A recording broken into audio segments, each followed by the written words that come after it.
Praise be to thee, Heavenly Father. It is good to recognize how different we are, our talents, our dreams, our backgrounds, our occupations. And it is good to know that when you created each of us, you broke the mold. No one is exactly like anyone else. Even our thumbprint and our voice track tell us how unique we are. Yet we thank you that we can take these differences and mobilize them for the good of our community. In our differences, we can thank the same thoughts and move together toward common goals. Bless us as we meet to face today's blessings, its opportunities, its challenges.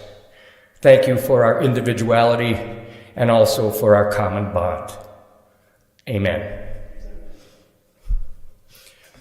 I pledge allegiance to the flag of the United States of America and to the republic for which it stands, one nation, under God, indivisible, with liberty and justice for all. Thank you, Supervisor Hacker. Just another reminder, supervisors, to mark yourself present on your tablet in front of you. Roll call is going around. I believe we have 23 members present with 2 excused. So we do have a quorum. I see an item on here to approve the agenda, so I'd look for a motion to approve the agenda. Motion by Supervisor Benke, second by Supervisor Engelbrecht. Discussion. Seeing none. All those in favor? Aye. And the agenda is approved. Our first item is under reports. We have Ms. Affelbeck from the UW Extension. She's our Food-Wise Coordinator, and she will be giving us an update on their Hunger Coalition Food Security Survey. Good evening. My name is Ben Peters, and I serve as the Director of Impact Strategies with the United Way, Manitowoc County. Thank you for the opportunity to speak with you tonight on behalf of the Manitowoc County Hunger Coalition. There are 10 member organizations in this Hunger Coalition. We're here to share the results of a recent county-wide food security survey and paint a clearer picture of hunger in our community. The coalition conducted a food security survey with nearly 200 participants at food pantries and community meal sites across the county, and the results are clear. 30% of households in Manitowoc County experience food insecurity, and you'll see that defined on your handout. And nearly 8,000 households fall into the ALICE category, asset limited, income constrained, employed. They are working individuals and families who earn too much to qualify for public benefits, yet too little to consistently afford food and basic needs. We're here tonight not just to represent the programs, but also the people behind our numbers, our neighbors, seniors, families, children, all who are struggling. Good evening. I'm Lynette Siminar. I represent the Manitowoc Public School District on the Hunger Coalition. My title is Student Services Program Support and also Families in Transition Liaison. I work with our families experiencing homelessness in the district. That's my role within the Hunger Coalition. I want to share a little bit of our data. We have 2,000 students in our school district that qualify as direct certification for free reduced lunch. We also currently have the CEP program in the district. We have between 30 to 40% of our total students that qualify for free reduced lunch across the district. We also currently have approximately 100 students that have been experiencing homelessness through the course of this school year, which is one of my primary roles to serve in the school district. We also recently increased the weekend food bags that we're sending home with students. We have a partnership with Grow It Forward. They service 400 students and provide weekend food bags, and we just recently increased. Last week we were sending home 560. This week we already increased that by 20. So we're sending home 580 weekend food bags with students right now. And that's just touching a small number of those 2,000 students who are experiencing some form of food insecurity in our school district.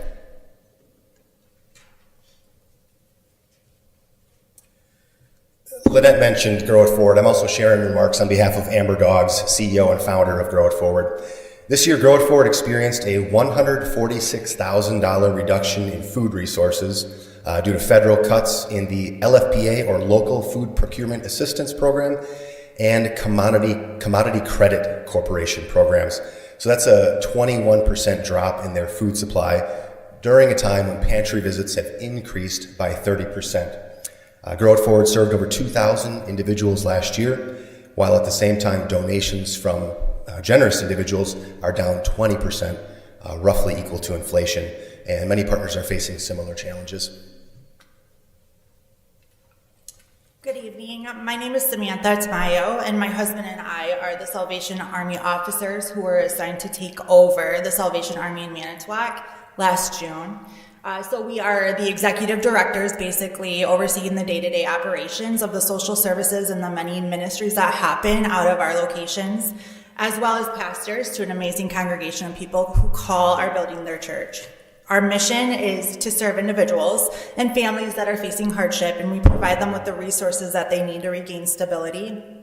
And a cornerstone of the work we do, one of the main areas that we serve the Manitowoc communities, is by providing them with the food pantry. So that's a critical lifeline for many in our community. In addition, our mobile food pantry, we take food out to 13 different locations throughout Manitowoc County, ensuring that people who have barriers due to transportation are still receiving the foods that they need in order to maintain their meals throughout the week for their family.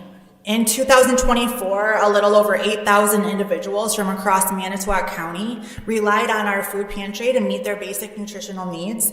But as the demand increases, obviously so too does the pressure on the local food resources. And as you're hearing, some of the funding that was cut that is affecting Grow It Forward is also affecting our pantry as well.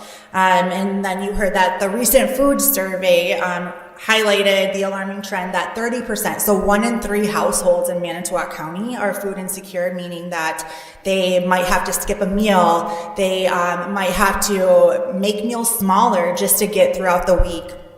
And additionally, like Ben said, many families fall into the ALICE category, which is a scary spot to be. Personally speaking, I've been there. It's asset limited, income constrained, but still employed. You make too much to get assistance, but you're not making enough, right, to get through the week because rent's going up, the cost of gas, the cost of food.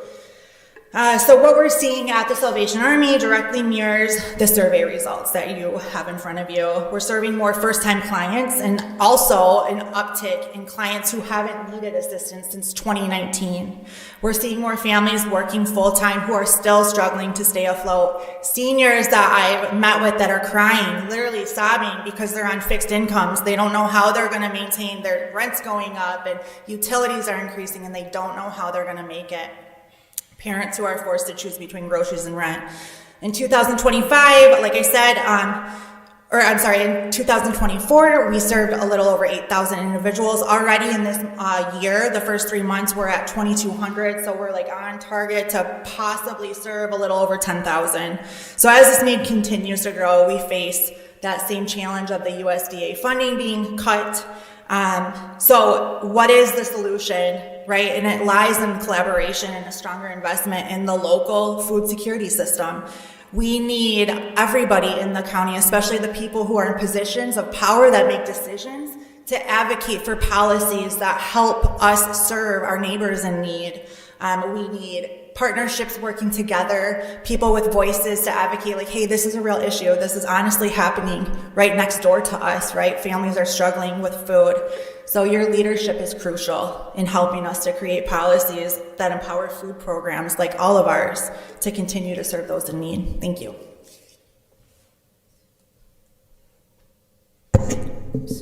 Hello, I'm Laura Effelbeck. I'm with the University of Wisconsin Extension in a program called FoodWise. FoodWise serves low-income, SNAP-eligible families and is federally funded.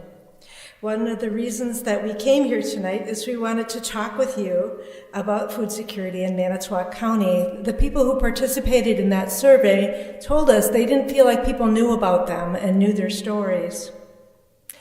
If you would like to know more, county board representatives would be very much welcome to join the Manitowoc Hunger Coalition or become members of Healthiest Manitowoc County Coalition.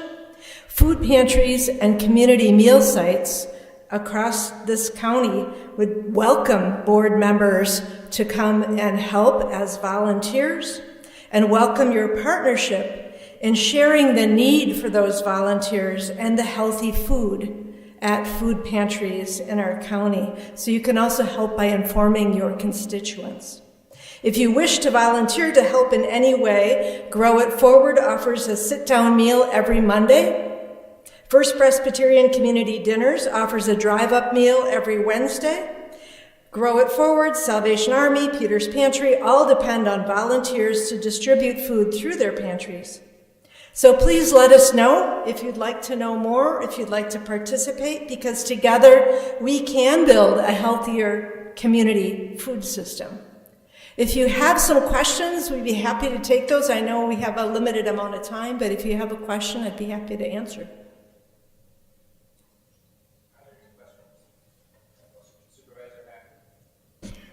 Do you partner with the ADRC at all? Nutrition programs, and I'm part of the the Nutrition Policy Council for ADRC. Do the rest of you partner with ADRC? So we partner with ADRC in the sense that we receive what's called a senior stack box, and that is federally funded as well. And so part of our mobile pantry outreach is not ADRC specifically right now, but like the senior center. However, there's other areas where Salvation Army is partnering with ADRC for like volunteering and stuff. So, yeah. Anything else? Supervisor Hanson? Just to witness what they're talking about, I'm on the Peter's Pantry Board. We have meetings every 2 months. Our February meeting happened. We just met in April. We tripled the amount of food that we are now needing to purchase and give to people in the county. So there is a need, and the need is starting to drain the resources of the organizations that try to help feed people in Manitowoc County. So this is a real serious situation that we've gotten into. I'm not sure why it's getting this worse, but it is. And we need to look at this for the people out there that just want to eat. Thank you. Any other questions? Supervisor Bry? Thank you, Mr. Chairman, and thank you all for presenting tonight. It kind of piggybacks on what Supervisor Hanson was talking about maybe a little bit, but what do you, or what as organizations, I try to do my part, I guess. What do you do about stereotypes? And when I say that, especially I live by Peter's Pantry. It's in my district, so I fairly see it all the time. I hear people say, well, they're just too lazy. Why aren't they working? They're healthy. Why aren't they getting free food? How do you, when I say combat that, I don't mean with guns or fist fights, but how do you try to alleviate that discussion or try to make that discussion in this community that they're not all lazy, they're not all out for getting free stuff and stuff like that? A challenging conversation. One of the things that I've said to people is this: the unemployment rate is at historic lows, and yet food prices are dramatically higher than they've been. For food insecure people, what has often happened is that their earning power has not increased, right? At the same time, prices have gone up, fuel for food, for fuel, for rent. There's no more room to stretch that budget. There just isn't. And they are working. Most people who receive food share are working by far, the majority. So I've challenged people who have those really strongly held beliefs that, they're lazy or they're not working hard enough, to say, come and talk to people who are eating at the community meal. Find out their story. Sometimes it was, hey, I was employed, I got cancer, I lost my job because I couldn't perform, and then I lost my insurance. There are many, many, many stories, but that's one. Mm-hmm. Mm-hmm. Thank you. Thank you.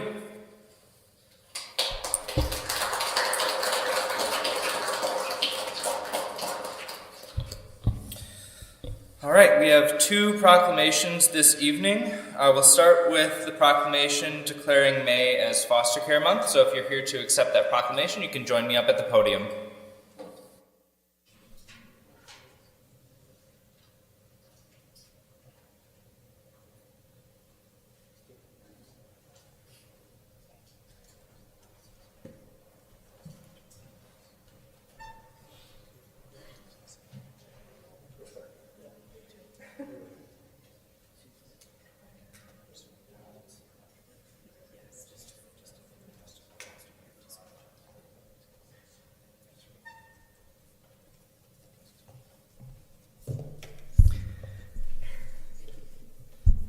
Whereas, the family serving as the primary source of love, identity, self-esteem, and support is the very foundation of our communities and our state.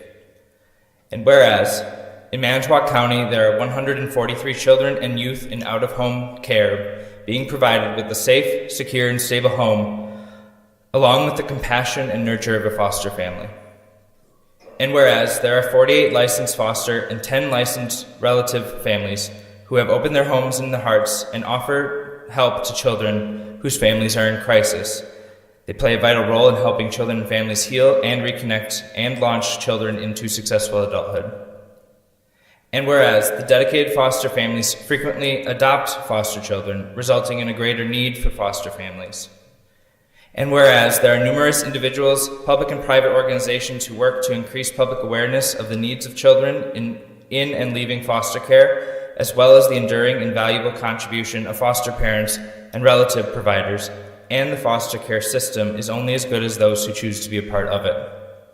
Now, therefore, we, Bob Zugelbauer, Manitowoc County Executive, and Tyler Martell, Manitowoc County Board Chair, along with the Manitowoc County Board of Supervisors, hereby proclaim the month of May 2025 as Foster Care Month in Manitowoc County, and urge all citizens to change a lifetime by sharing their hearts, opening their homes, and offering to help children in foster care, foster parents, relative providers, and the child welfare professional staff working with them during this month and throughout the year.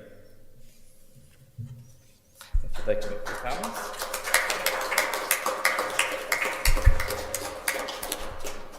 Thank you, Chairperson Martell and the rest of the County Board. Thank you for having us here tonight. We are honored to have a set of foster parents here along to talk to you, so I am not going to take up your time. I do just want to pass along just a few stats. We currently have 131 children in out-of-home care placements, so foster homes, relative homes, and other types of placements. We need more homes. I just want to reflect on a little bit what the last group said as far as people working. So one of the challenges that our community is facing, as are our foster parents in a big time way, is childcare. The need for childcare in our community, statewide, honestly, is great. And I think a lot of our community parents, as well as our foster parents, find it challenging to work or to do foster care when they don't have childcare available. So our foster care team, and I'm here with a couple members of my team, Emily Cortons is here. She's our kinship care coordinator, as well as Ashley Taylor, who is our family find specialist. We always look to relatives first when we're looking for placements for children. If there are relatives available, that is absolutely the best place for those children can be. People that they know, people that share their same culture. When relatives are not available or like kin is not available, then we reach out to our foster homes. And it was a real challenge today. We had foster homes that were definitely interested in taking placement, but there's no childcare available. So without those childcare placements, without childcare, they cannot take the placement. So again, we are continually looking for new foster parents. We're out in the community recruiting. We're looking for stay-at-home parents. We're looking for families that are able to take our sibling groups, because we do get some larger sibling groups that need care. But again, there's always those challenges. We will be putting out foster care signs again next month, so you will see those out throughout the community. We don't have them here with us tonight as we typically do, because there's just been so many things going on that we've been working on. But if you are interested, stop by the agency and we can certainly give you a lawn sign that you can place in your yard or at your place of business. If you know anybody that might possibly be a good foster parent, have them reach out to us. There is a quite lengthy assessment process that they do need to go through in order to be confirmed safe so that they can take children into their home, but we would love to work with them, and we work very closely with them to get them through that process.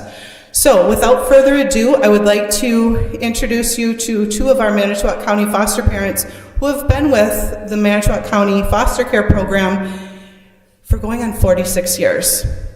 Which is amazing. They started out as foster parents, and then they took a little break from that and became respite providers, and then we had a need for them to be foster parents again for someone that they knew, and they are with us, and we are absolutely thrilled to have them, and they are amazing. And so Robin is going to share a few words with you. So thank you.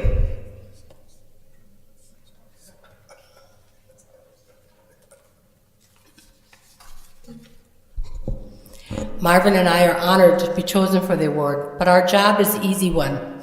For the past 47 years, we have watched the foster care team of workers fight for our blessed little ones. They are the ones that should be receiving today's honor.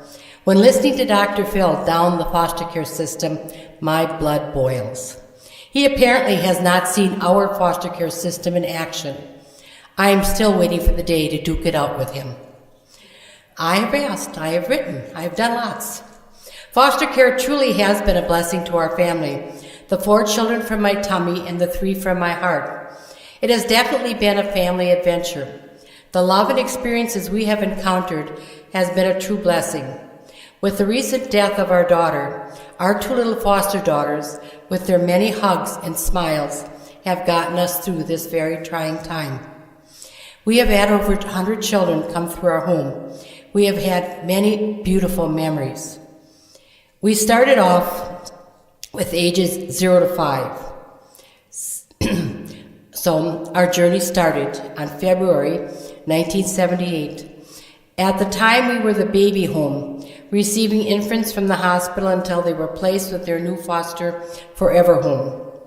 I remember the first baby. When the new parents arrived, it was like they were floating in the air. You could sense the immediate love. Little did I know, 18 years later, we would receive a visit from our little baby, one of our little babies, who now was 18. He had found the booklet we had made for the new parents with our name and address, and a picture of his first home, his first smile, his first everything. He was looking for information on his parents. We talked, shared our experiences as foster parents, but said the info was confidential and he would have to go through the court system. But it was sure nice seeing him, and he thanked us for the booklet. We had a set of twin boys, and one day our pastor asked if we would bring up the altar cloth for the Holy Saturday service. Each boy had a cloth to give Father. Jamie graciously gave Father his cloth. Well, when it came to Jody, he looked Father right in the eye and said, "No, mine." Needless to say, the solemnity of the Mass changed to a room of laughter. We were blessed with a little boy from Central Colony. That in itself was an experience where children live on timers. Our precious little Alan, we knew when he was happy he purred, and when not so happy he frowned. But through that experience, when my daughter Tammy was pregnant and someone asked her if she wanted a boy or a girl, "Oh, I suppose it doesn't matter just as long as healthy," Tammy responded, "Even if our little one isn't perfect, we will be just fine." At that moment, I knew our little Alan had impacted her life deeply. Did I mention we were licensed for 0 to 5, then 0 to 12, which at that time we said no teenagers? Well, our Vernie came at the age of 12 on June 30th, with her birthday being July 1st. Yep, our license is now 0 to 18. I remember so clearly the day our little Danielle was given up for adoption. We had decided that even after having her for 3 years, that she needed a home that could give her the Nikes and dance class and the good things of life. Ann Finger from the State Adoption Agency found her a home in Sheboygan. So we started the weaning process. After her last visit, we had a week to say our goodbyes. She came back from the visit saying, "Mommy, I missed you so much." We got home and she ran up to Marvin, jumped into his lap and said, "Daddy, I missed you so much." This lingered in our minds and hearts for many days, until Wednesday, 2 days before our final goodbye. I called Ann Finger early in the morning, and I left and before I left for work to tell her of our problem, knowing she'd never answer her phone, so I could leave her the message, "Call back after 2:30 when my husband will be home." Well, needless to say, she answered the phone, and I had to tell her the change of heart. She said she would come and talk to us. Well, Nikes and dance class turned out to be lots of hugs and loves, and our now 36-year-old Anissa Danielle made our family a family of 6, now a family of 7. So you see, now my foster care program for us has been a blessing in so many ways. Thank you, Manitowoc County, for allowing our family to be part of this fabulous program. Thank you, Karen Zahn, and your many dedicated workers that has made our Manitowoc County foster program a success. Dr. Phil, we've proved you wrong. Amen.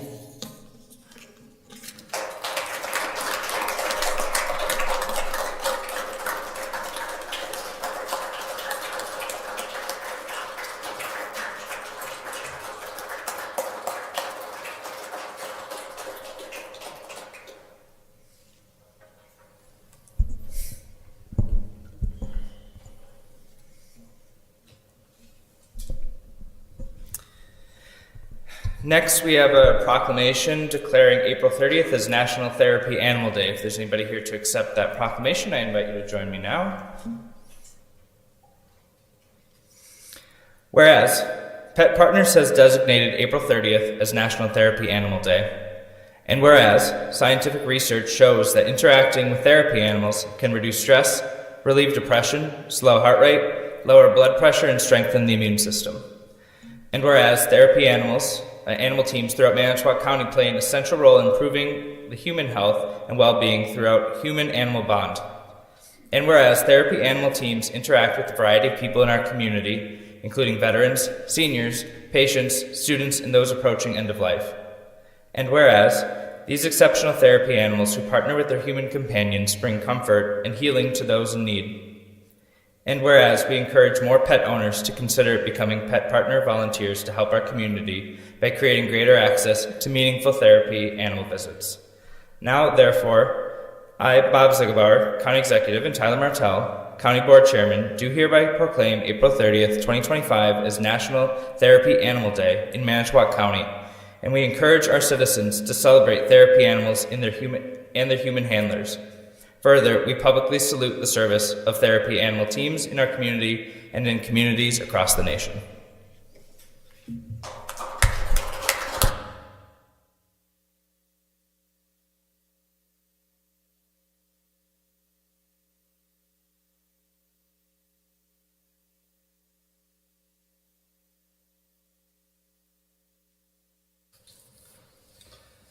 Okay, thank you. Those are our proclamations for this evening. Next, we have public comments. Are there any members of the public wishing to speak? We will allow you up to 3 minutes. Any members of the public wishing to speak? For a third and final time, seeing none, I will close public comment, and that will take us to the consent agenda. So I'll give you a moment to look through the consent agenda again. Are there any items that any supervisors would like to see removed from the consent agenda? Okay, there's a motion to approve the consent agenda. Is there a second? Second by Supervisor Engelbrecht. No discussion. The clerk will conduct the vote. Supervisors will now vote on the consent agenda.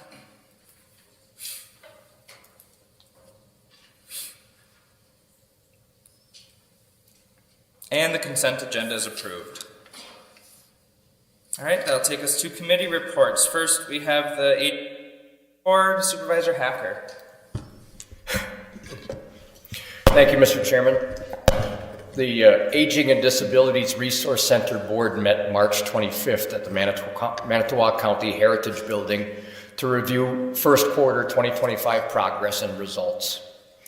Director Hutterer announced the resignation of the ADRC business manager hired in January. Director Hutterer will fill that role until another candidate is hired.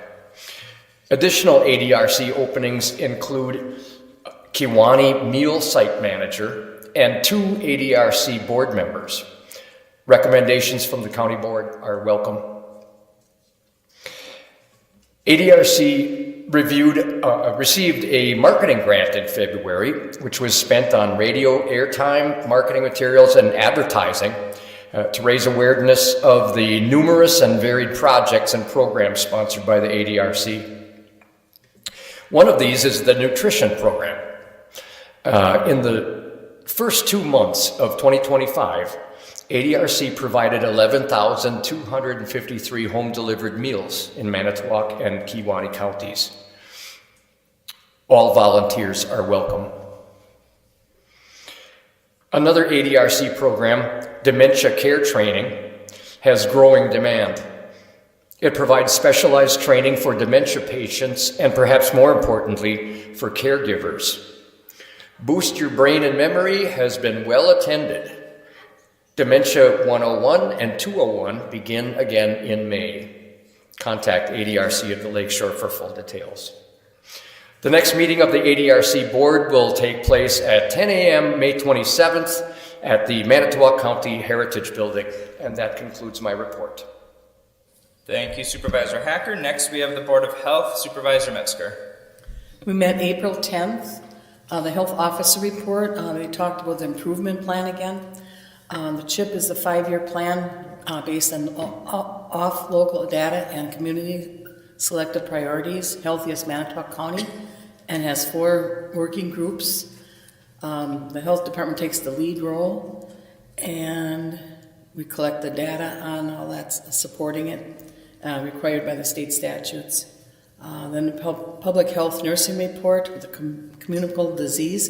The most frequent, again, is chlamydia. We had 8. Influenza associated with hospitalization, 5. RSV and influenza and COVID-19 is low activity.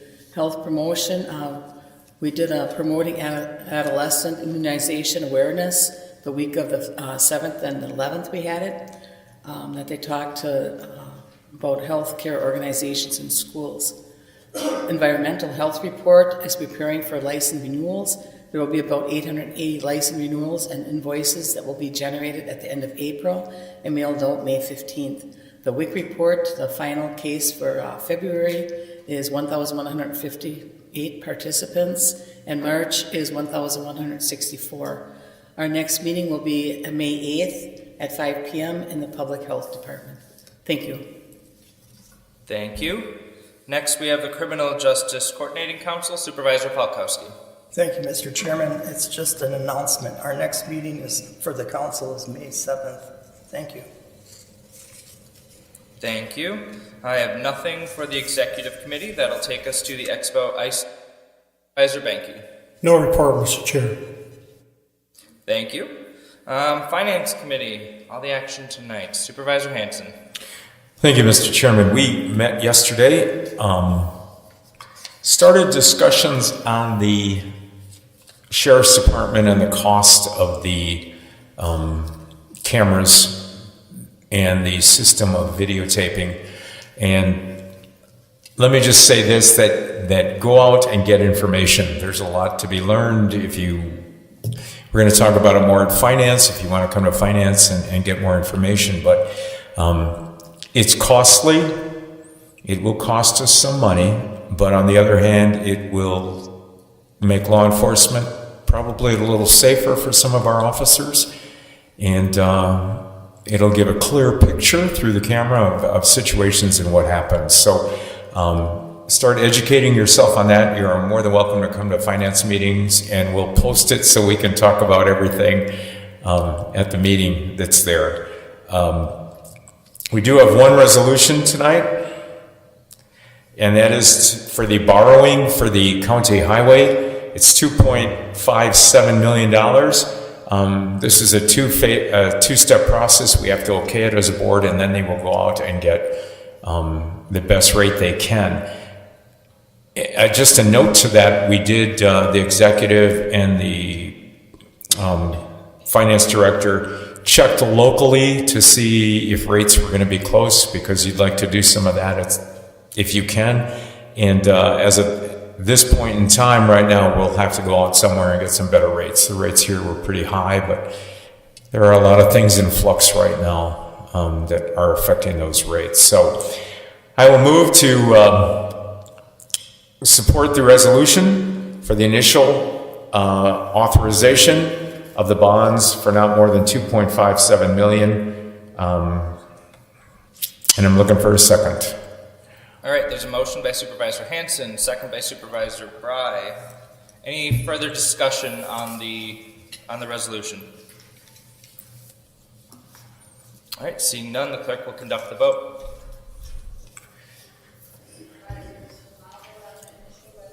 Authorizing not to exceed $2,570,000 general obligation promissory notes for highway projects.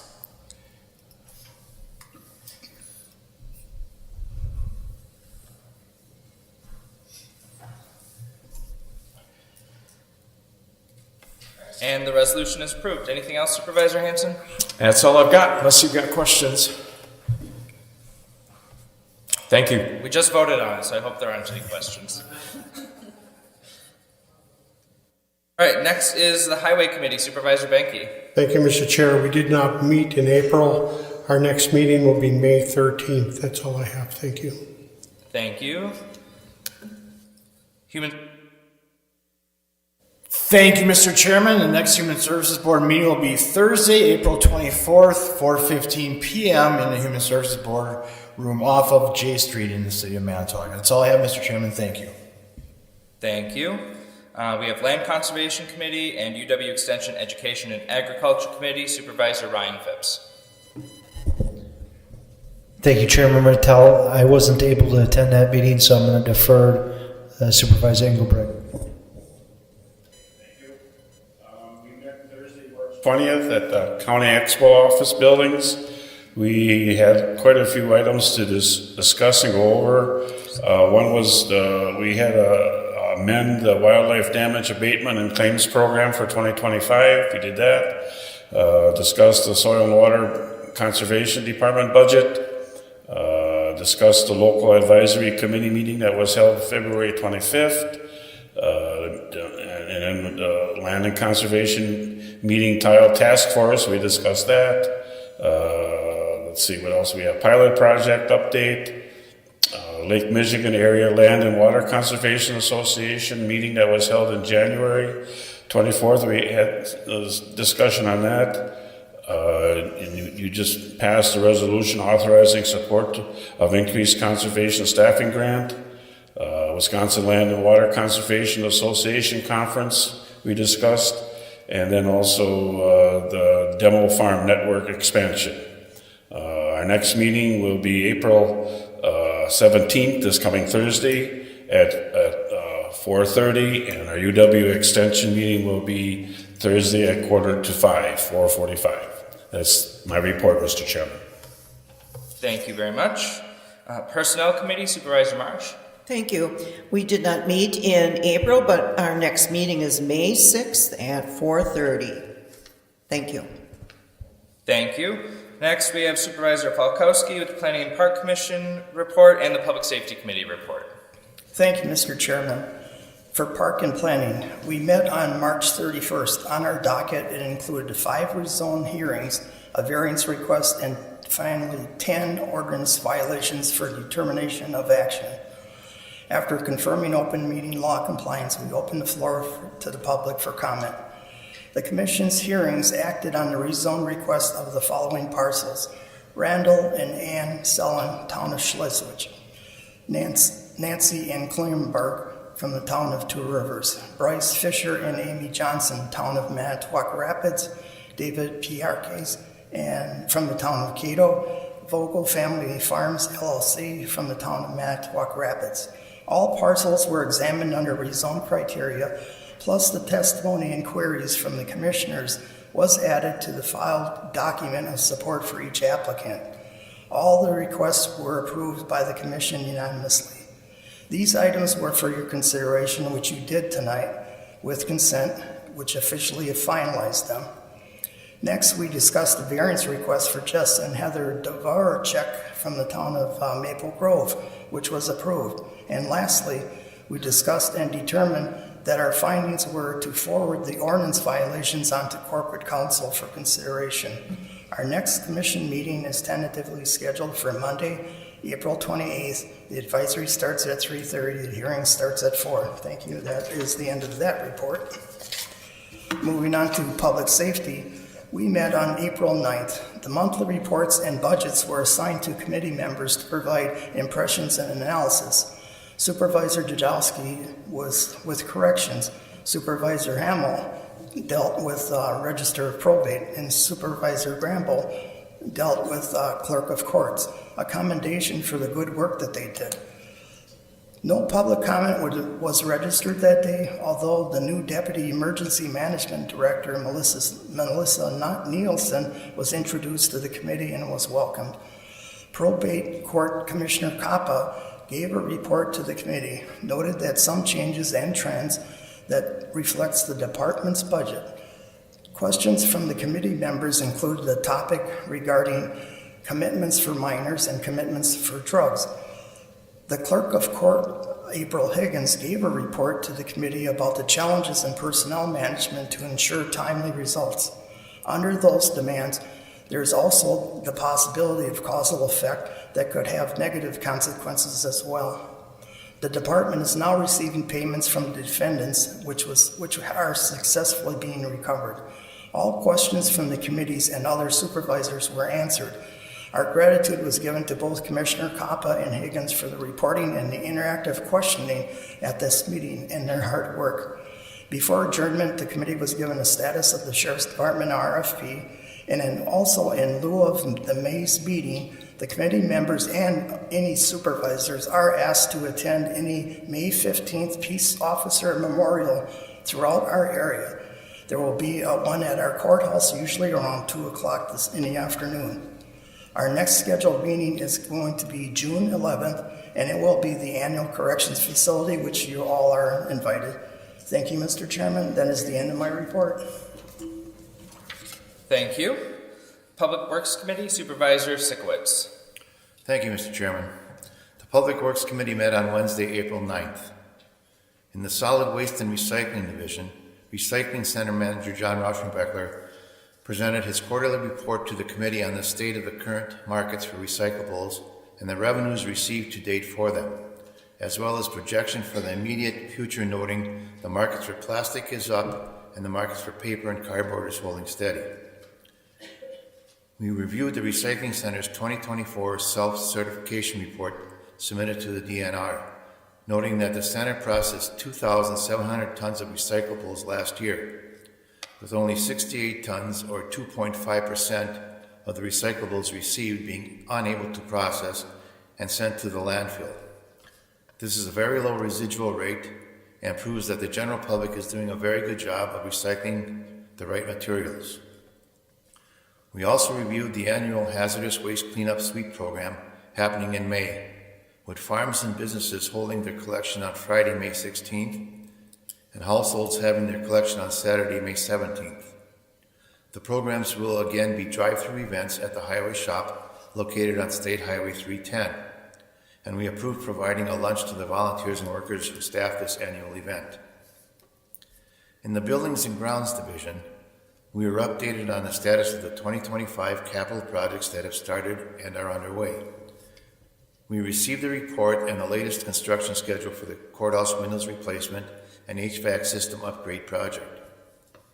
Construction in the Branch 3 courtroom and support offices is near completion, as is the replacement of the HVAC VAV boxes, and the remainder of the window replacements will happen throughout the spring and summer. We approved several pay requests, one from Hammond Construction for the courthouse project, and one from Eland Electric for the Law Enforcement Center's fire alarm system replacement project. And while discussing the courthouse project, we were updated on the status of the dome and temporary Band-Aid patching done last year to try to seal the leaks into the dome and the attic. While most of the work to seal the seams and holes has been successful, we still have leaks into the attic space and the dome, and we want to remind all of the supervisors that the repairs made are temporary and we will have to revisit the repair and renovation of the dome in the future.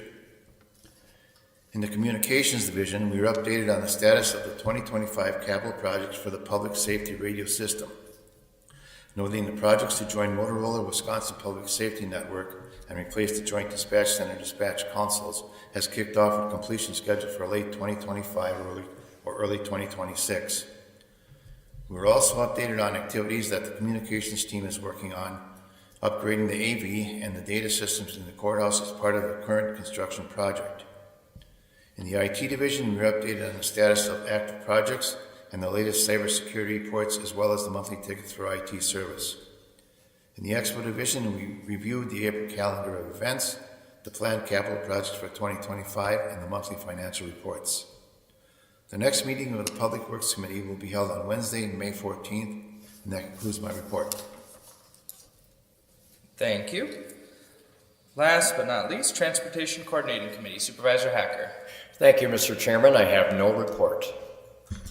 Thank you. All right, announcements. Before our May meeting, we're going to have our annual IT security training. The time's yet to be determined. We also are trying to fit in for the schedule another presentation by our Human Services Director. And so just be paying attention to that when you see the meeting announcements for the those schedulings. If there are no other announcements, I'd be looking for a motion to adjourn. Motion by Supervisor Hummel, second by Supervisor Marsh. We are adjourned.